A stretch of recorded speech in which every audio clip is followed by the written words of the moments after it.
C'est l'attraction de nombreux festivals de la région, l'ours Valentin.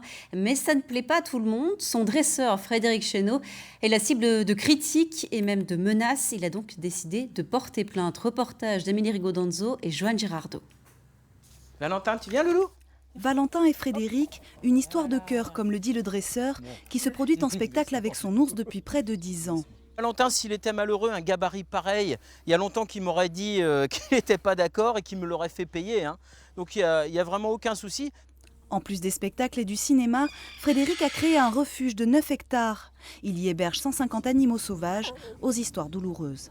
C'est le travail de Valentin qui permet de faire vivre ces 150 animaux-là. Des animaux saisis soit pour des raisons de maltraitance, soit pour des saisies douanières, et puis des faillites de cirques ou d'établissements itinérants. Donc ces animaux-là, si nous, on n'est pas là pour s'en occuper, eh bien, ils se retrouvent euthanasiés ou dispersés dans des endroits pas forcément confortables pour eux. Mais le dresseur est une cible régulière des associations animalistes qui condamnent la captivité et l'exploitation de Valentin. Depuis un an, insultes, harcèlements et menaces de mort sont devenus quotidiens. Avec écrit « Nous cherchons à recruter un sniper pour nous débarrasser du dresseur » et une personne qui répond « C'est bon, j'ai son adresse, je m'en occupe. Mes animaux sont menacés, mon entourage est menacé, donc c'est un gros ras-le-bol. » Frédéric a déposé 3 plaintes. La première date de plus d'1 an et vise des anonymes, mais aussi l'association animaliste Aves France.